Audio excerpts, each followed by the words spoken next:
issued a severe thunderstorm warning for Northwestern Manatee County in West Central Florida, Northwestern Sarasota County in West Central Florida, until 8 p.m. Eastern Daylight Time. We're not done yet. At 7:34 p.m. Eastern Daylight Time, a severe thunderstorm was located over West Samoset, over near Bradenton, moving southwest at 5 miles an hour.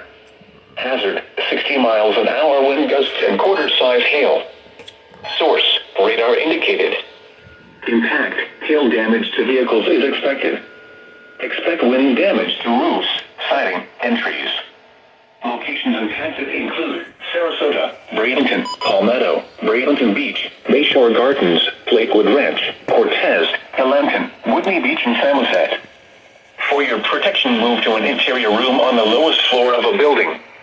Repeating, a severe thunderstorm warning has been issued until 8 p.m. Eastern Daylight Time for the following county: Manatee, Florida.